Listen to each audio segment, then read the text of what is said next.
Qu'est-ce que l'on ressent physiquement quand on est très sensible? Comment notre corps le somatise-t-il?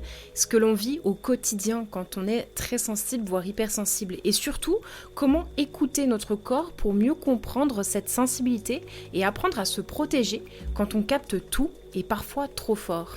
C'est ce que nous allons voir ensemble dans cet épisode très authentique pour t'aider à transformer ta sensibilité en véritable force. Je suis Laetitia, thérapeute et facilitatrice d'espaces de libération, de transformation et d'expansion. Ici, je partage des réflexions sur le corps, l'énergie, les émotions, la liberté d'être soi. Ce sont des pensées, des traversées et des expériences vécues. Chaque épisode est une invitation à renouer avec des parts de soi, à élever sa conscience, à se libérer, se révéler et rayonner. Si ce que je partage te touche, t'aide ou te parle, tu peux soutenir le podcast en lui laissant 5 étoiles, un commentaire ou en le faisant connaître autour de toi. Merci pour ton soutien précieux. Et maintenant, place à l'épisode. Chers auditeurs, chères auditrices, hello la tribu. Je suis très heureuse de vous retrouver. J'espère que vous allez tous et toutes très bien, que vous passez une belle semaine. Et aujourd'hui, on va tout simplement continuer notre petit périple sur les sujets de la sensibilité. Alors, j'ai envie de faire en fait un épisode qui parle vraiment de comment on se sent, qu'est-ce que l'on traverse dans son corps, dans son esprit, dans ses tripes, dans son système énergétique, quand on est quelqu'un de sensible, d'ouvert à sa sensibilité, voire d'être quelqu'un avec une hyper-réceptivité, une hypersensibilité, et derrière, en fait, de vous apporter directement peut-être des solutions à explorer, enfin des solutions. J'aime pas trop le mot solution parce que c'est comme si on devait résoudre ça, mais plutôt voilà comment cheminer avec cette sensibilité pour en faire peu à peu une force plus qu'une faiblesse et pouvoir vraiment voilà, sortir de ce côté un peu subir, me sentir un peu faible, me sentir très vulnérable, avoir l'impression que ça m'échappe, que la situation, que mon corps, que mon esprit m'échappe. Et du coup, j'ai longtemps réfléchi pour cet épisode. J'ai envie de le faire sous forme comme comme un espèce de petit journal intime, petit journal de bord. Moi, j'aime beaucoup partir de mon propre ressenti, de mon expérience, mais aussi de ce que vous me partagez. C'est quelque chose qui fait beaucoup sens pour moi de partir du vécu, en fait, de partir vraiment de ce que l'on ressent et ensuite d'apporter des pistes d'exploration. Donc, plutôt que de faire un espèce de cours magistral sur toutes les techniques, recenser toutes les techniques qui existent, je préfère en fait partir d'un vécu et d'un ressenti, de comment on se sent quand on est sensible, comment on le sent dans son cœur, dans ses tripes, et après, développer avec vous des solutions, en fait, des explorations, des conseils, des rituels pour pouvoir peut-être cheminer avec ça, pour pouvoir se comprendre déjà dans un premier temps, pouvoir comprendre qu'il n'y a rien de grave, que vous n'êtes pas cassé, que vous n'êtes pas fichu, que tout ça, en fait, ça fait partie de vous, et apprendre juste à l'accueillir aussi, parce que je crois que la plupart, en fait, d'entre nous, c'est aussi parce qu'on se juge, ou que l'on nous juge, donc forcément on se juge, parce que voilà, la société va, peut-être les gens autour de nous vont juger cette sensibilité, nous dire que l'on est trop sensible, etc., comme je le disais déjà dans les épisodes précédents. Et forcément, derrière nous aussi, on va se culpabiliser, on va se juger en se disant qu'on est faible, qu'on est vulnérable, que voilà, qu'on n'est pas capable en fait, qu'on n'est pas capable. Donc voilà, c'est un épisode que j'avais envie de structurer comme ça. Donc je vous invite à vous installer confortablement, à prendre un bon petit thé, tisane, un lait d'or, un matcha, ce que vous voulez, et vous installer confortablement pour écouter cet épisode qui va résonner profondément avec toutes les personnes sensibles, hypersensibles qui m'écoutent. Ok, alors dernièrement, ce mois de septembre, ce fameux mois de septembre qui a été, je pense, pour beaucoup d'entre nous très intense. Il y a eu la rentrée qui passe par là, donc de nouveau les plannings qui se bousculent, l'entrée aussi dans l'automne. Donc à ce moment-là, encore un changement de saison qui vient impacter aussi le corps, notre énergie, qui vient impacter notre environnement. Hein. S'il fait plus froid, il y a moins de soleil, etc., etc. Donc tout ça impacte aussi notre énergie et nos corps. Et aussi, il y a eu je suis pas forcément ultra calée sur tous ces sujets, mais il y a eu aussi pas mal de mouvements planétaires en termes au niveau astrologique, avec des éclipses ultra puissantes, etc., qui ont créé ils appellent ça en astrologie des portails énergétiques puissants, etc., et qui en fait se traduisent par finalement, pareil, une modification de ce que l'on perçoit de notre environnement parce que ça vient intensifier nos corps, en fait. Si vous avez bien suivi les épisodes d'avant, de la semaine dernière et de la semaine d'avant, quand on est hyper réceptif, hyper sensible, on vient capter l'invisible. Et quand je dis capter l'invisible, c'est qu'en fait, on vient capter l'infiniment petit, ce qui n'est pas visible à l'œil nu, mais qui est présent autour de nous. Donc le magnétisme, les champs magnétiques, les vibrations, les ondes, la pollution, tout. Et tout ça, bah, fait partie en fait de notre environnement. Ce n'est pas que ce qu'on voit avec nos yeux qui fait partie de notre environnement, c'est aussi toutes ces choses-là. Et du coup, toutes ces choses-là, le stress de la rentrée, le rythme qui s'intensifie, donc un changement de rythme, ça impacte énormément le corps, un changement de saison qui impacte aussi le rythme que l'on a, qui impacte la lumière, qui impacte la météo, donc le corps doit aussi se réadapter à avoir un peu plus froid, enfin plein de choses comme ça.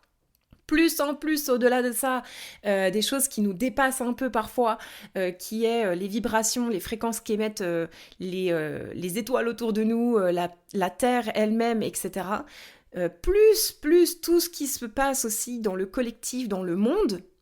Donc tout le stress collectif en fait, hein. Là quand on parle de stress de la rentrée, ça va être notre propre stress, le stress pour nos enfants, le stress voilà de notre job, donc ça reste assez centré sur notre quotidien, mais il y a aussi un ressenti quand on est hyper sensible, hyper réceptif, de toute l'angoisse et le stress environnant.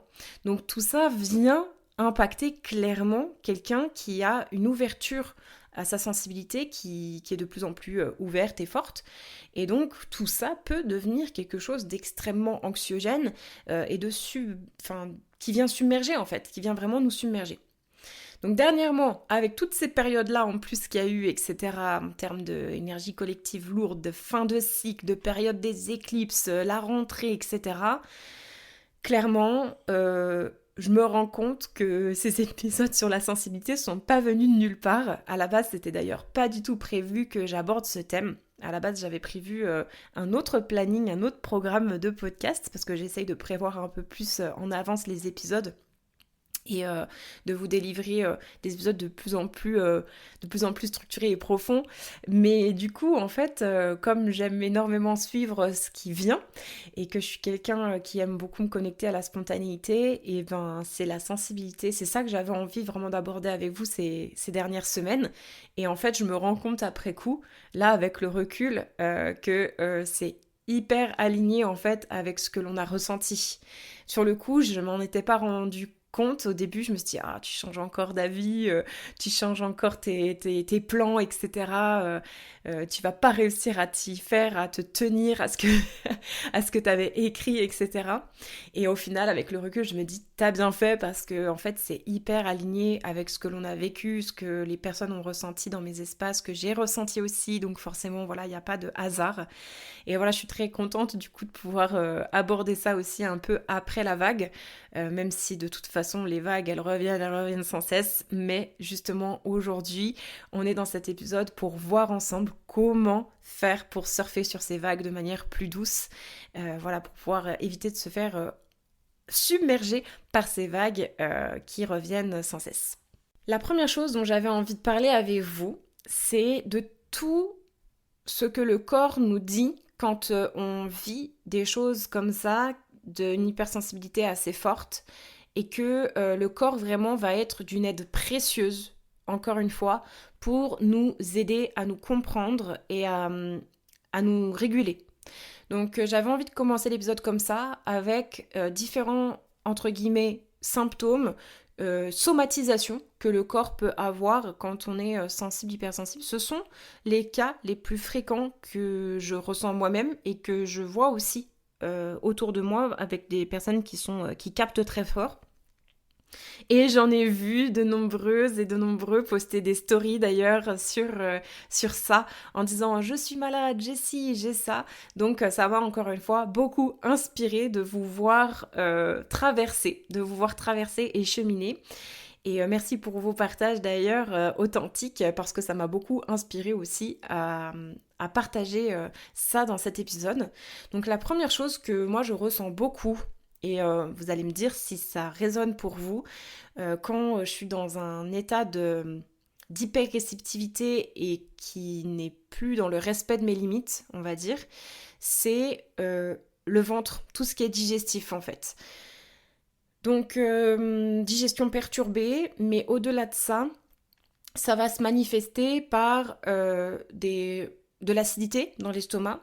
Donc, j'ai vécu durant ma vie des gros épisodes d'acidité et même de reflux gastro-œstrophagien. J'espère que je le prononce bien. J'ai pas vérifié le nom, comment il s'écrit. Mais en gros, voilà, c'est vraiment, voilà, vous savez, c'est cette acidité qui remonte et qui vient brûler tout l'œsophage. Donc, c'est très désagréable à vivre. D'ailleurs, je ne connaissais pas ça. Et en fait, au début, je toussais énormément. Et ça me brûlait dans la poitrine. Et du coup, je croyais que je faisais des crises cardiaques. Enfin, j'avais peur pour mon cœur, en fait, parce que ça me faisait mal au niveau du cœur. Et en fait, je ne savais pas du tout que le RGO, donc le reflux, faisait mal à cet endroit-là, que c'était ça, et que ça pouvait aussi amener de la toux. Et en fait, pendant des années, j'avais beaucoup, beaucoup, beaucoup de toux. Et du coup, bah, c'était cette fameuse acidité, en fait, hein, qui venait inflammer tout mon intérieur.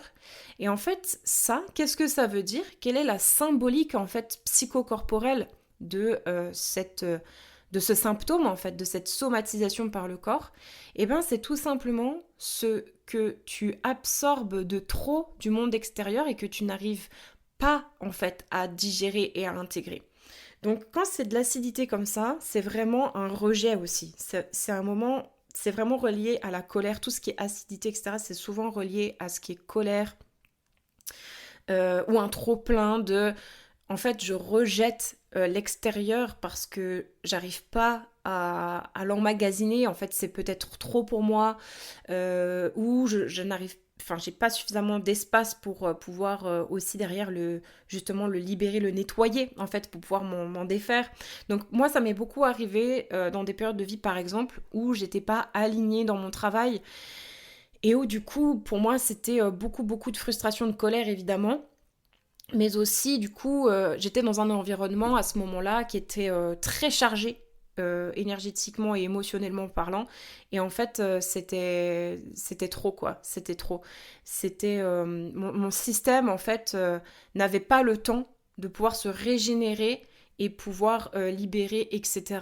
Et en plus de ça, comme c'était un endroit que j'avais pas envie d'être, bah, j'ai pas cherché à vouloir améliorer ça, entre guillemets. J'ai plutôt souhaité partir, tout simplement, et changer le plus rapidement possible, en fait, d'environnement, en fait. Parce que je crois profondément que l'environnement qui nous entoure, on peut trouver des astuces, on peut mettre en place des routines d'hygiène de vie, d'hygiène énergétique pour nous soutenir. Ça, je le crois profondément. Mais si c'est un environnement qui est complètement désaligné de soi, de ses valeurs, de son âme, de ce que tu aspires, je pense que la meilleure réponse est d'abandonner et de partir en fait de cet environnement.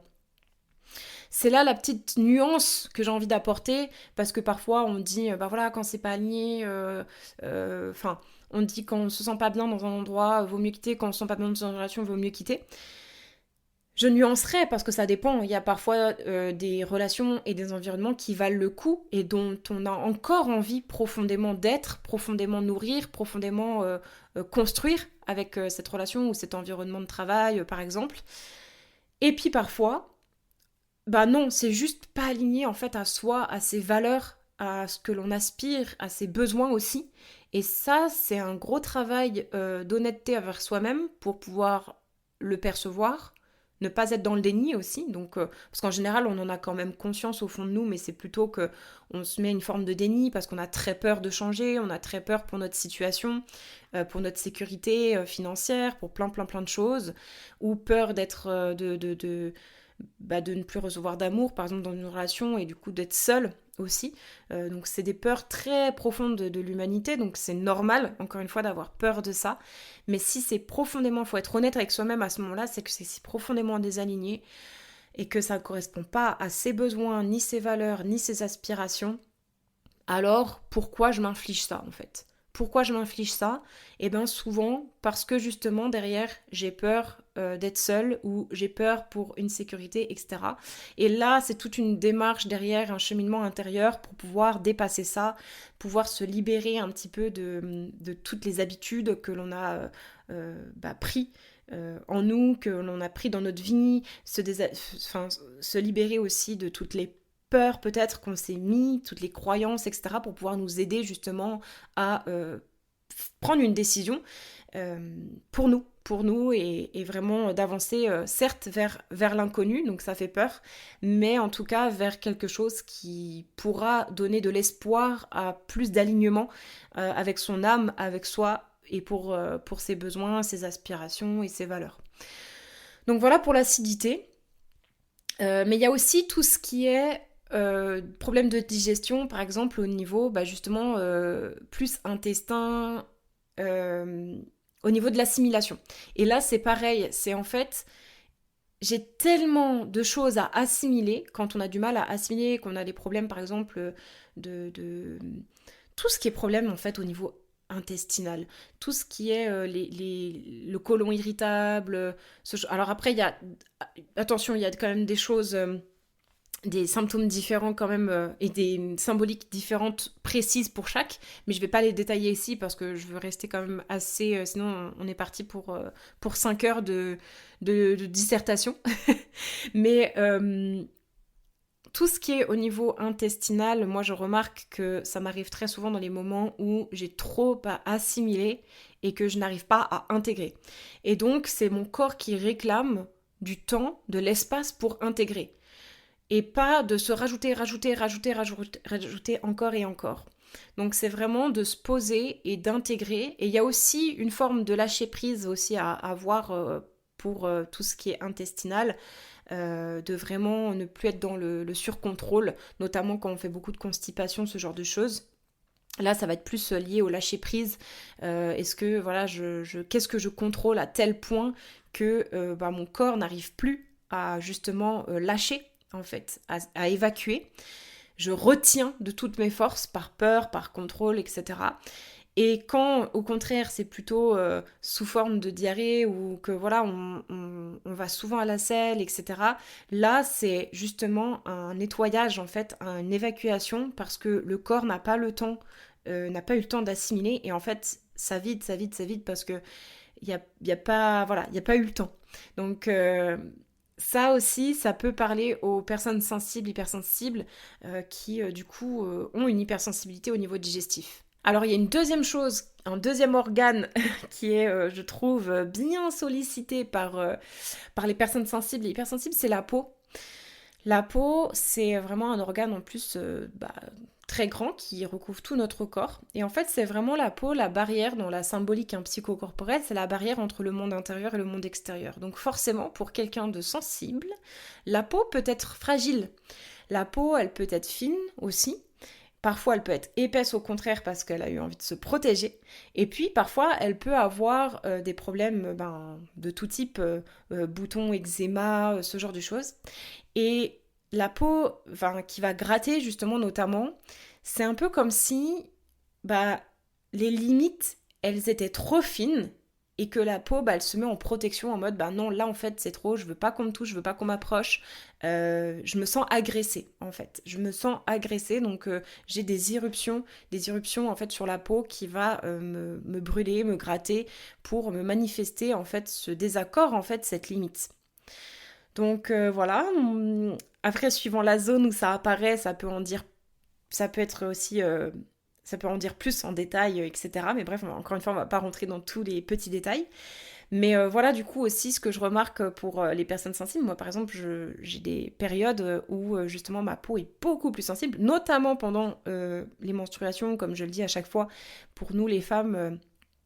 C'est vrai que durant cette période-là, on est encore plus sensible, on est encore plus ouverte, encore plus plus réceptive. Donc forcément, derrière, le corps a besoin d'encore plus de soutien pour pouvoir avancer, pour pouvoir intégrer. C'est une période aussi où on a besoin de beaucoup plus ralentir, de se poser un peu pour pouvoir justement laisser le corps intégrer, laisser partir ce qui a besoin de partir, etc. Bref, la peau, c'est un sacré dossier aussi. Et là, c'est pareil, ça parle aussi de limites. Donc, on en parlera après, mais c'est aussi savoir poser ses limites, de vraiment savoir mettre un cadre, de savoir aussi, bah, ouais, prendre ses distances en fait, avec peut-être par exemple certaines personnes, c'est prendre ses distances avec certaines situations, etc. etc. Donc poser ses limites me paraît essentiel quand on est sensible et hypersensible, et souvent d'ailleurs c'est quelque chose que les personnes sensibles et hypersensibles ont du mal à faire. Parce que une grande empathie aussi derrière, une grande sensibilité, donc forcément une ouverture, hein, forcément, et du coup, beaucoup de difficultés à dire non, à poser ses limites, à poser un cadre pour se faire respecter, se respecter aussi soi-même. Donc voilà, poser ses limites, super important. Alors évidemment, la personne sensible et hypersensible, et pourtant, je pense peut-être que, ceci dit, peut-être, moi je dis évidemment comme si c'était logique, mais finalement peut-être que vous allez peut-être pas vous dire que c'est une personne sensible justement parce que c'est relié au mental, mais c'est le mental saturé. On pourrait croire que le mental est égal à quelqu'un qui n'est pas intuitif, qui n'est pas sensible, mais en fait c'est tout l'inverse. J'ai remarqué, moi aussi je croyais ça avant, mais en fait j'ai remarqué qu'une personne, et j'en ai beaucoup dans mes clients, dans mes espaces, c'est que les personnes très sensibles, elles ont souvent un grand mental. Un mental qui peut être vite dans le brouillard, qui peut vite être saturé. Pourquoi ? J'en parlais dans l'épisode de la semaine dernière dans l'hypersensibilité, parce qu'on capte avec aussi le cerveau, évidemment. On capte et on interprète, etc. Alors, le mental va interpréter, mais tout ce qui est captation par l'inconscient, etc., bah, c'est le cerveau, quoi. Et en fait, tout ça va créer un espèce de brouillard dans la tête, des pensées qui vont tourner en boucle. En fait, ça va créer, imaginez, un bocal que l'on vient faire saturer et qui va déborder. Bah là, c'est un peu ça. En fait, le cerveau va plus arriver, pareil, à digérer en fait les infos, à les traiter, à les classer, entre guillemets. Il va plus réussir à faire son taf parce qu'il est tellement ouvert, il capte tellement de choses que du coup, c'est trop intense. En fait. Donc c'est ça qui va créer ensuite cette sensation, et j'ai beaucoup de personnes qui vont se reconnaître là-dedans, j'en ai accompagné beaucoup, et j'en continue à en accompagner beaucoup, qui pensent qu'elles sont trop dans le mental. Mais en réalité, c'est tout ce qui les traverse en fait, qui sont en train d'essayer d'être traités d'une manière ou d'une autre. Donc ça crée une dispersion, et ça crée ce brouillard, et ça donne cette sensation de ruminer, d'être anxieux aussi, ça crée de l'anxiété. Alors qu'en fait, à la base, c'est juste que t'es quelqu'un de sensible et que tu captes beaucoup de choses. Donc c'est pas forcément être dans ce entre guillemets, je vais mettre entre guillemets pour parce que sinon j'aime pas trop cette phrase, mais ce n'est pas en fait qu'on est dans le mental à vouloir absolument tout comprendre, tout analyser. Quand on est trop dans le mental de cette manière-là, c'est quand on veut comprendre, analyser, qu'on est dans nos peurs, qu'on veut à tout prix tout contrôler. Ça, c'est un peu le mental, c'est le surcontrôle en fait. La surprotection, le surcontrôle. Mais avoir cette sensation de brouillard et avoir des ruminations et de l'anxiété qui montent, parce que à l'intérieur là ça fuse, ça c'est plutôt de l'intensité liée à tout ce que l'on capte et que l'on n'arrive pas à traiter.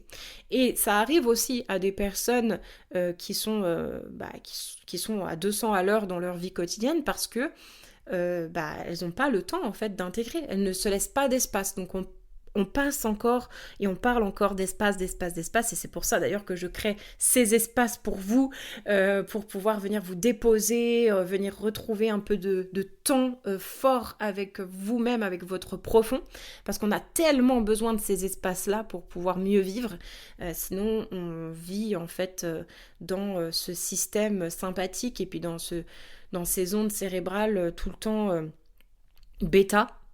Et le mot bêta, je trouve, il est drôle parce que ça fait vraiment genre justement dans les ondes bêtes, on dirait. Et je trouve, genre, je fais un petit parallèle parce que c'est vrai que ça nous rend un peu chèvre et bête, quoi, d'être tout le temps dans ces ondes-là, alors que Quand on vient vraiment créer cette synergie, de se laisser le temps de se reposer, de se régénérer, de dormir, d'avoir des espaces de calme, etc., on, on entraîne notre cerveau en fait et on développe la capacité à pouvoir se servir de notre cerveau de la meilleure possibilité. Donc tout ça, pour les personnes qui se reconnaissent dans ce point-là, et moi beaucoup, beaucoup, beaucoup, beaucoup, je me reconnais énormément dans ce point-là aussi, ce que j'ai trouvé de mieux en fait pour pouvoir soulager ça, le mental, c'est une synergie de choses. La première chose, c'est un besoin de vide, de recentrage. Donc c'est se créer de l'espace. Parfois le vide, c'est traître, attention, parce que parfois le vide, le silence, le recentrage va amplifier cette sensation de rumination, etc. Donc c'est c'est pour ça que je vous dis que c'est une synergie. Moi, c'est comme ça que je fais, c'est que j'ai du mouvement intense, par exemple avec du HIIT, du CrossFit, pour soulager l'anxiété, pour pouvoir décharger en fait le corps s'il y a beaucoup d'anxiété.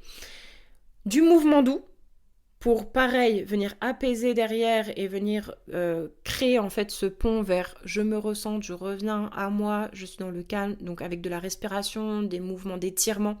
Les étirements aident énormément, si jamais pour ça.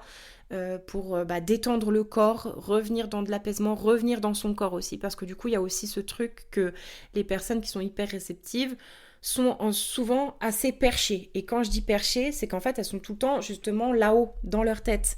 Elles réfléchissent beaucoup, elles finissent par basculer dans le surcontrôle, et moi y compris, et donc ça demande de revenir au corps, au corps, au corps. C'est pour ça que ces personnes viennent beaucoup en activation Kundalini notamment, et dans les espaces, et dans le breathwork, et les espaces que je propose, parce que, et aussi à l'époque, avec la souplesse, la mobilité, n'empêche, je viens de faire le parallèle aussi, c'est que elles ont besoin de revenir dans leur corps en permanence, de redescendre, de faire redescendre l'énergie à un étage plus bas pour se reconnecter à leur cœur, leur corps. Donc du mouvement un peu plus intense, mais pas que ça, c'est très important parce que si c'est que du mouvement intense, ça peut amplifier en fait l'anxiété. Donc c'est pas non plus tous les jours de l'intense, c'est un peu d'intense pour décharger, se donner confiance, et puis se donner cette intensité, parce que si vous êtes comme moi, vous allez peut-être parfois avoir besoin d'intensité pour que ça fonctionne. Voilà pourquoi je dis ça, c'est que parfois c'est tellement fort ce qu'on ressent, qu'on a besoin de ce truc de boum, c'est ce truc de déclic. C'est d'ailleurs pour ça que je propose aussi les immersions expansion avec le breathwork, l'activation Kundalini. C'est pour les personnes qui ont besoin vraiment d'un électrochoc, d'un déclic intense, puissant, pour pouvoir y parvenir. Parce que juste de passer par de la méditation, ça ne marche pas. Donc on passe par le corps. Mouvement doux, pour venir ramener de la douceur, de l'étirement pour pouvoir soulager les tensions, revenir dans le corps, parce que les étirements, il n'y a rien de mieux, je trouve, pour pouvoir revenir dans son corps. C'est un truc magique, ça connecte tellement, on ressent tellement au plus profond de nous, de notre corps, de nos muscles, on ressent toutes les articulations, ça permet de reconnecter avec la respiration. Non, c'est hyper méditatif, moi j'adore vraiment, donc faites du yoga. Et ensuite, de l'écriture. De l'écriture, ça je m'y suis mise il y a pas si longtemps. J'étais pas trop fanat de ça et en réalité c'est vraiment pas mal. Ça permet vraiment de poser tout ce qui nous traverse en fait, tout simplement. Et parfois ça traverse beaucoup, en fait ça traverse tous les jours. Donc tous les jours, tous les matins, prendre un petit temps à vide avant de faire quoi que ce soit dans sa journée, d'écrire tout ce qui traverse, que ce soit les émotions, les pensées, même si ça n'a ni queue ni tête, même si sans réfléchir en fait, vraiment ce qui vient.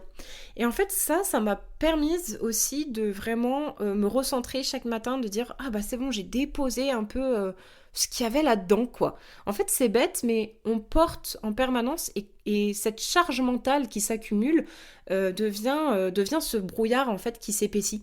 Donc l'idée c'est de venir déposer.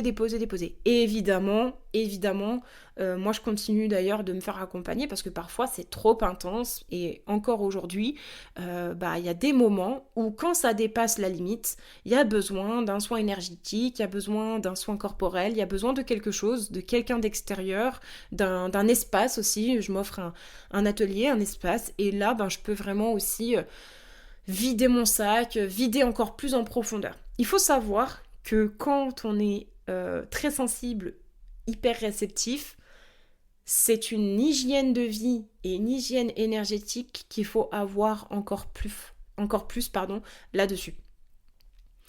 Donc ça fait un peu, enfin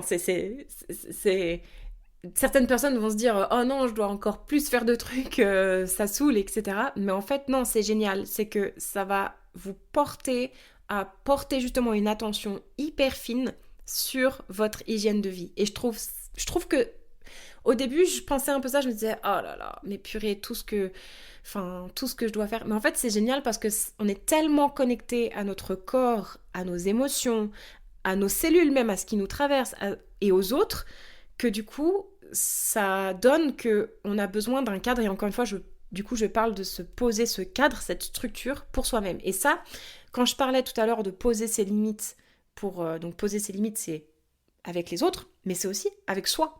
C'est-à-dire que pour la première chose, en leadership conscient, c'est de se leader soi-même. Donc se leader soi-même avant de vouloir leader les autres déjà, premièrement. Mais du coup, se leader soi-même, ça veut dire quoi? Ça veut dire être capable de répondre à ses propres besoins. Ça veut dire être capable de se connaître suffisamment et de venir enclencher les choses en fonction de ce dont on a besoin et de ce qui nous fait avancer. Donc, nous, en étant sensibles, on est les mieux placés pour nous connaître en fait. Et souvent, nous sommes ceux qui nous connaissons le moins. Parce que aussi, on fait de l'échange énergétique. Enfin, du coup, on est tellement ouvert aussi à l'extérieur que du coup, on fait un amalgame. Moi, pendant des années, ça a été mon cas où je ne savais pas finalement faire la différence entre ce qui était moi, mes ressentis, mes émotions et celles des autres. Donc ça a été un gros ramassis pour pouvoir démêler tout ça. Encore aujourd'hui, c'est un travail de chaque instant pour pouvoir justement reconnaître.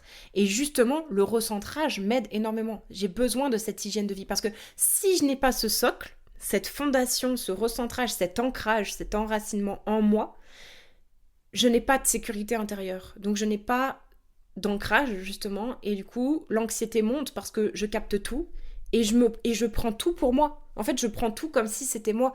Donc par moment, je vais avoir le mental qui s'agite, je vais avoir des peurs mais qui en fait sont activées par les peurs des alentours. Je vais avoir le stress, je vais ressentir le stress de mon entourage et je vais le prendre pour moi, je vais croire que c'est moi qui suis stressée, mais en fait, pas du tout. Quand je me recentre, je me rends compte que, en fait, moi, je ressens de la paix à l'intérieur, mais qu'en fait, c'est le stress extérieur que je ressens. Donc, le recentrage doit faire partie de l'hygiène de vie, de l'hygiène énergétique d'une personne très sensible et sensible tout court. Et même de tout le monde, je dirais. Mais voilà, encore plus pour quelqu'un comme ça, parce que sinon, c'est parti pour la dispersion et on finit par se retrouver de nouveau dans ce mental et l'anxiété, etc., etc. Bon, je sais plus où j'en étais, je me suis un petit peu égarée, mais en gros, ce que j'avais envie de faire passer comme message et déposer ici, je pense que c'est très important, je trouve que c'est très important, c'est de le prendre au sérieux et de se prendre au sérieux, de prendre son hygiène de vie, son hygiène énergétique au sérieux. Je parle d'hygiène énergétique maintenant. Avant, je parlais d'hygiène de vie quand j'étais coach sportive, mais maintenant je parle d'hygiène aussi énergétique parce qu'en fait tout ça, ça englobe pour moi encore plus tout ce dont on a besoin pour pouvoir être bien, sentir la paix intérieure et avancer. Et du coup l'hygiène énergétique, pourquoi? Parce que tout ce que je viens de citer, le sport, le mouvement, l'hydratation, le sommeil, la nourriture évidemment, les relations qui nous entourent, l'environnement, et prendre soin aussi de son intérieur, de venir plonger dans son monde intérieur pour venir se recentrer, venir ressentir profondément, venir libérer, etc. Pour moi, c'est maintenant au niveau de mon hygiène énergétique. Ce n'est plus juste pour aller à un espace de transformation et me faire kiffer un instant ou venir me faire ressentir quelque chose et sous forme thérapeutique. C'est devenu en fait une hygiène de vie. Voilà, je sais pas, là je fais une aparté, mais ça me semble, c'est tellement important pour moi parce que je crois profondément que tout ça va devenir un jour au même rang, tout ce qui est méditation, Kundalini activation, soins énergétiques, tout ça va devenir au même niveau que d'aller voir son ostéopathe, que d'aller voir son médecin et que d'aller au sport, pour moi en fait. C'est ma vision des choses. Pas obligé de la partager, mais pour moi en fait c'est au même niveau finalement. Donc c'est pour ça que je parle d'hygiène de vie et d'intégrer tout ça de plus possible, surtout quand on est quelqu'un de sensible. Hello hello, désolée pour cette petite coupure, j'étais tellement à fond dans mon discours que j'en ai oublié de te parler de la bibliothèque d'un monde plus vaste. Alors avant de continuer, j'aimerais te rappeler que j'ai créé cet espace gratuit pour t'accompagner encore plus loin. La bibliothèque d'un monde plus vaste, c'est un lieu où je rassemble des ressources exclusives, des exercices, des méditations et des inspirations que je ne partage pas ailleurs. Donc si tu ressens que ce que je te partage ici résonne avec toi et que tu as envie d'explorer plus en profondeur, je t'invite avec grande joie à la rejoindre. Le lien se trouve directement dans la description de cet épisode et sans te couper trop plus longtemps, je te laisse écouter la suite de ton épisode. À très vite. Alors il y a encore une chose, une quatrième chose aussi qui vient beaucoup affecter les personnes hypersensibles, c'est les nuits. Et j'en parlais dans l'épisode aussi précédent.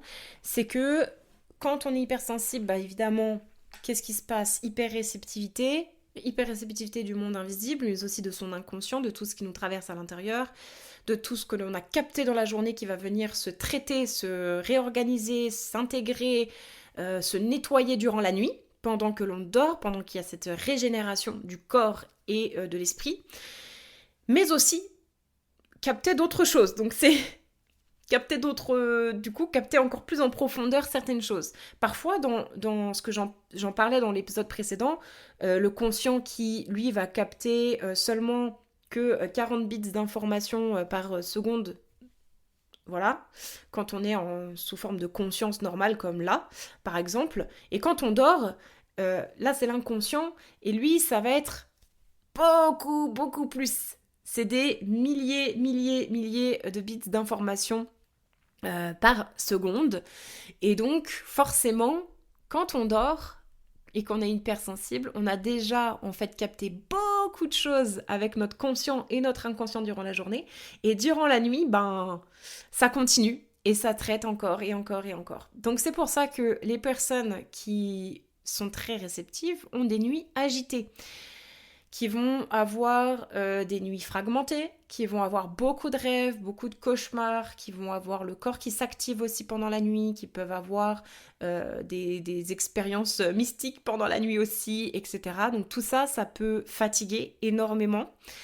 Donc là, c'est pareil, tout ce qui est... En fait, pour l'instant, là, au stade où j'en suis à l'heure actuelle, je vais pas vous mentir, ce n'est pas parfait, évidemment. Mais je crois que la perfection, on le sait déjà, on ne peut pas l'atteindre non plus. Donc voilà, l'idée c'est de cheminer avec tout ça. Et moi, ce qui m'a aidé, je vous en ai parlé aussi dans les épisodes où je parle du dream work, le travail que je fais avec mes rêves et mes cauchemars, etc. Il y a des nuits en fait où je vais demander vraiment de pouvoir dormir de manière reposée, et il y a des nuits où je vais demander ok, je suis ouverte à recevoir un message, etc. Alors des fois ça marche pas du tout la demande que j'ai demandée, c'est-à-dire que des fois je demande à bien dormir mais en fait je dors pas du tout bien et on me balance plein de trucs. Et des fois quand je demande à ce que ça s'ouvre, bon voilà, donc moi ils sont un peu, mon esprit est un peu taquin, mais en tout cas ce qui m'aide c'est tout ce qui est encore une fois autour. Ce qui m'aide, c'est tout ce qui est autour. C'est de me construire ce socle qui me soutient. C'est construire ma vie aussi, alignée à moi et pas à l'inverse. Je sais pas si ça fait sens pour vous aussi. J'en parle dans plusieurs épisodes aussi. Que pour moi, on doit aligner sa vie à soi. Et non pas nous aligner à la vie. C'est-à-dire, enfin pas à la vie, mais à notre vie. C'est-à-dire, plutôt, on va chercher à aligner sa vie, donc choisir notre environnement qui nous nourrit, prendre la décision d'aller dans telle direction, d'avoir tel job, tel travail, parce que ça nous nourrit, que ça nous expanse, ou que c'est notre besoin, notre valeur, donc on va aller là-dedans. On va faire le choix de développer telle routine, justement, d'hygiène de vie, parce que ça va nous soutenir, etc. Donc on va essayer de faire le plus possible que l'on peut, petit à petit, pas à pas, évidemment, pas tout d'un coup, parce que on construit tout ça au fur et à mesure, pas à pas de construire une vie qui s'aligne à soi, en fait, à ce que l'on aspire profondément, à nos valeurs et à nos besoins. Et non pas de s'adapter sans cesse à l'extérieur. Vous voyez la différence? Pour moi, en fait, s'adapter à l'extérieur, surtout pour quelqu'un qui est hypersensible, c'est quasiment voué à l'échec. En tout cas, de mon expérience, de mon vécu, c'est voué à l'échec. Ça revient à se trahir soi-même, ça revient à passer à côté de sa voie, passer à côté de sa mission de vie, si vous voulez aussi l'appeler comme ça. C'est passer à côté complètement de sa paix intérieure et de toute justement sa sensibilité. Parce qu'en s'adaptant, il y a forcément... Alors bien sûr, hein, on est toujours obligé de s'adapter un minimum, enfin... Encore une fois, hein, vous prenez pas mes paroles pour blanc ou noir, il y a toujours de la nuance à avoir, mais je trouve, et moi je tends plutôt dans cette direction-là, de dire que je préfère au maximum faire des choix qui me permettent de vivre la vie que j'ai envie de mener, qui est alignée à mon essence, à moi, à mon âme, à ce que j'aspire, etc. Plutôt que de m'adapter dans un boulot avec des relations que j'ai pas envie et devoir sans cesse me forcer, faire l'effort parce que il faut. Je trouve que ça, c'est important. Alors je sais plus pourquoi je disais ça, mais pour revenir aux nuits justement agitées, je pense que tout ça, aller vers la vie qui est alignée à nous, construire ce socle, cet édifice, ces racines profondes d'une vie qui nous soutient, qui nous nourrit, qui nous expanse, etc., qui répond à nos besoins, permet derrière d'avoir aussi des nuits que l'on arrivera à mieux gérer. Voilà, c'est logique en un sens. Par contre, je n'ai pas de solution magique et miracle pour bien dormir. Et je ne prends pas de cachet, je suis contre Enfin voilà, je ne suis pas à un stade qui nécessite de prendre des médicaments, donc je n'en prends pas en fait, tout simplement. J'essaye de me soutenir avec une alimentation saine, avec de l'hydratation, en essayant d'apaiser mon esprit le soir, d'éviter de regarder plein de choses informatives ou éducatives le soir, ou des séries, des films trop intenses émotionnellement non plus. En fait, le soir, j'essaye vraiment de regarder soit quelque chose de très divertissant, de léger, j'essaye de m'étirer, de manger calmement, de me reconnecter à l'instant présent, voilà, de vraiment revenir dans de l'apaisement, et souvent, déjà rien que ça fait le taf. Donc de manière, en fait, générale, et en conclusion, et c'est ce dont je parlais déjà dans les derniers épisodes, encore une fois, allez les écouter si ce n'est pas encore fait, vous allez apprendre beaucoup de choses sur la sensibilité et l'hypersensibilité. C'est que le système nerveux de quelqu'un de sensible, hypersensible est vraiment en surcharge très fort et très rapidement. Et en fait, c'est ça qui donne cette sensation de faiblesse. C'est ça qui donne cette sensation qu'on va pas y arriver, qu'on est incapable et qu'on perd le contrôle, qu'on est anxieux, qu'on a peur, etc. Donc c'est vraiment de venir soulager ce système nerveux. Et d'ailleurs, il y a 2 points derrière la tête, au niveau vraiment de la base du crâne, que vous pouvez venir masser, rester juste en appui avec 2 doigts de chaque côté. C'est vraiment dans les trous occipitaux du crâne, en bas, à la base du crâne, au niveau du cou. Et en fait, ça va aider aussi à venir détendre la dure-mère, qui est vraiment la couche de protection qui est sous le crâne, en fait, hein, qui protège les neurones, etc. Et en fait, cette membrane-là, elle vient se durcir, elle vient se tendre, tout simplement, comme un muscle. Pour les personnes qui sont très anxieuses, qui sont très perchées, qui ont le mental qui tourne beaucoup et qui sont hypersensibles. Donc un système nerveux en surcharge est égal quelqu'un qui a du mal à se réguler, quelqu'un qui a beaucoup de réceptivité aussi et qui du coup a besoin d'autant plus d'avoir des pratiques qui soutiennent son système nerveux. Donc respiration, méditation, mouvement, et puis ensuite soins énergétiques, toutes les thérapies psychocorporelles telles que moi je les propose, etc., etc. Alors je fais une grande conclusion juste aussi pour vous dire, parce que je vous en avais parlé, que je voulais vous parler aussi de ça, aussi de toutes les techniques qui selon moi ne marchent pas vraiment, qui sont plus un petit peu des trucs pour faire bien, des petits rituels un peu spirituels, qu'on a l'impression que ça fait du bien. Ça peut marcher, attention, je dis pas que c'est complètement inefficace, mais selon moi, quand on est dans ce stade-là qu'on est submergé, que le système nerveux en PLS, etc., qu'on est hyper réceptif, c'est pas en balançant juste de la sauge et purifier en fait son espace de vie et se purifier soi-même et prendre une douche qui va suffire. Vous voyez ce que je veux dire? En fait, ce que je veux dire, c'est que les rituels comme ça sont en fait des petites actions que l'on peut agrémenter, qui peuvent faire du bien, dans lesquelles on a une symbolique forte. Et par exemple, notamment moi, la douche, j'aime beaucoup parce que je sais que l'eau va me nettoyer, donc je visualise. C'est dans l'intention en fait, c'est dans l'intention. Vous savez que là où va l'intention, l'énergie va. Donc si tu as l'intention sous ta douche de dire je nettoie, cette eau est en train de venir nettoyer toutes les énergies qui ne sont pas à moi et les faire disparaître dans le siphon, et voilà, je sens qu'en fait l'eau me nettoie, bah ça va t'aider. Mais c'est pas game changer, c'est pas ça qui va tout faire et qui va tout changer. La première chose, selon moi, c'est, comme je le disais, créer ce socle d'hygiène de vie, donc avec de l'ancrage corporel, de la respiration, du yoga, de la marche, de la danse, du sport, ce que vous voulez, tout ce qui vous fait du bien, qui vous ramène au corps et qui vous permette de vous sentir bien en fait dans votre corps et dans votre tête. C'est la base. Si déjà on ne fait pas ça, ça sert à rien d'aller se balancer de la sauge ou d'aller prendre des douches. Enfin, je sais pas, je sais pas si c'est cohérent ce que je dis là, mais en fait c'est un peu, enfin je vais utiliser un mot vulgaire, mais c'est un peu con quoi. C'est un peu con. Si déjà de base on n'a pas la base justement, le reste c'est un peu du pipi de chat quoi. Donc bien sûr ça peut faire partie du tout. Mais c'est pas en faisant ça en fait, c'est pas, faut pas se cacher derrière le bâton de sauge qu'on agite et ah ça y est j'ai purifié. C'est voilà, il faut aussi quand même prendre soin de son corps et tout. Je vous en ai déjà parlé dans d'autres épisodes. Le corps, il a sa propre chimie, biochimie, etc. Il y a des choses qui se passent aussi de manière chimique hein, dans le corps, donc il a besoin de mouvement, d'eau, de nourriture, de respirer, etc. pour pouvoir se réguler et être en bonne santé. Et tout ça aide l'esprit et aide la sensibilité. Ensuite, évidemment, pour moi, la deuxième chose la plus importante, à mon sens, c'est ce que je vous disais, c'est de poser ses limites, poser son cadre, apprendre à dire non, etc.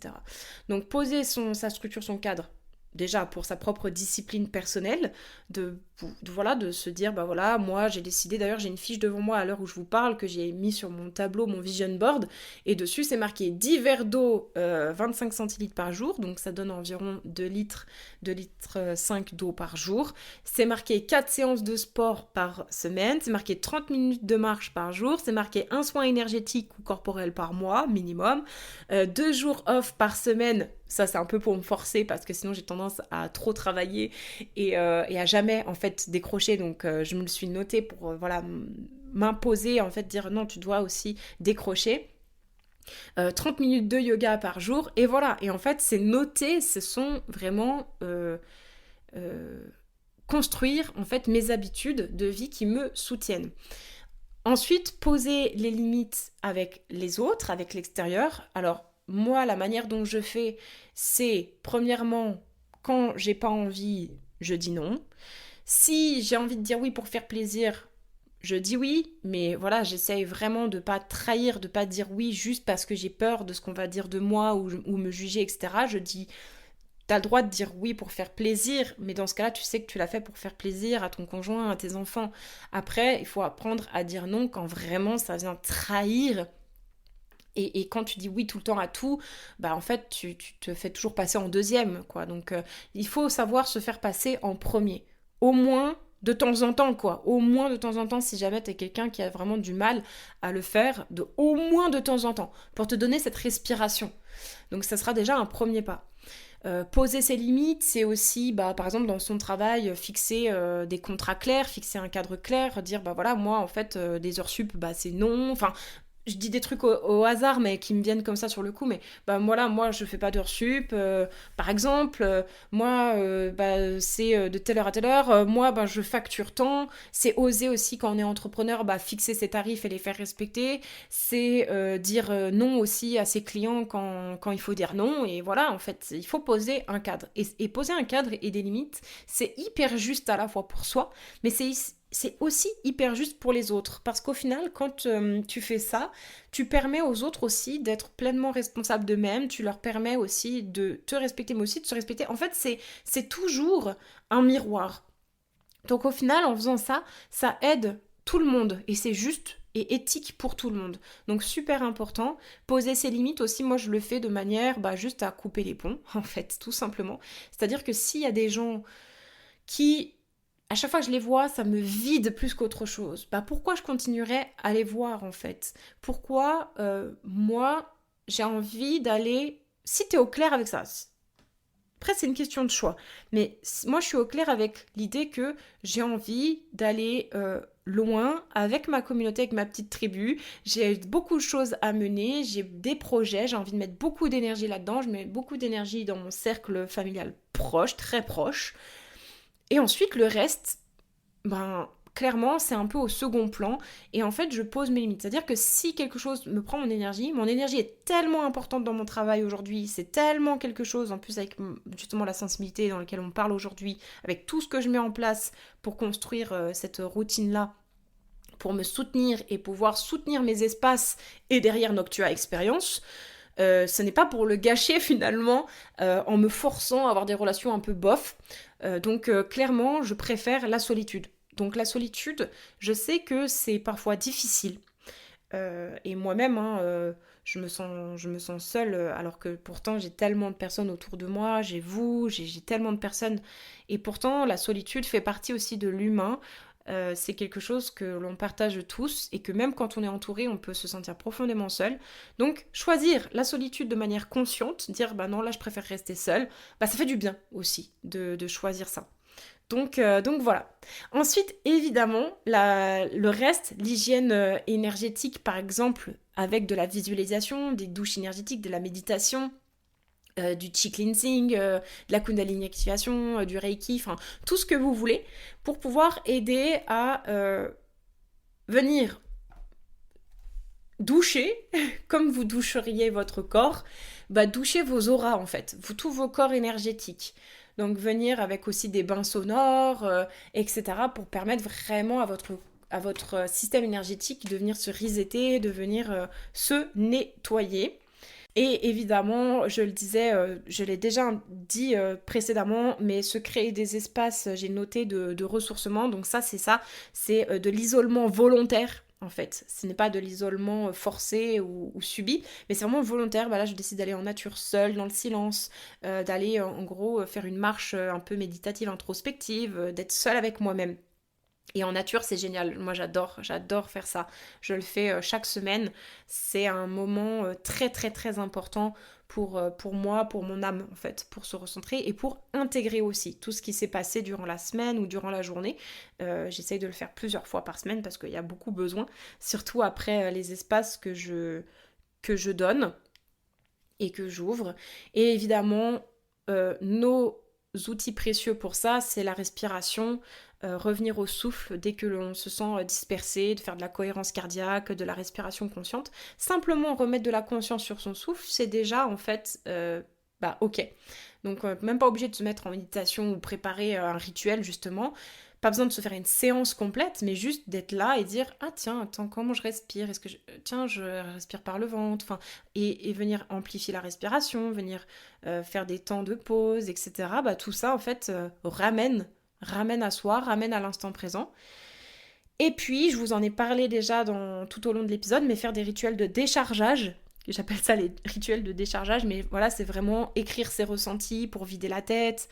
Mais aussi, ça peut être du shaking, comme secouer le corps, danser, chanter aussi, pour faire sortir tout ce qui n'est pas à soi. En fait, c'est de l'expression par le corps, par la voix, par l'écrit. Donc tout ça permet de sortir, de faire sortir de soi. Voilà. J'espère que tout ça vous aura donné beaucoup de clés, vous aura aidé. Si vous êtes très sensible, et ben, beaucoup de force et de courage pour pouvoir cheminer.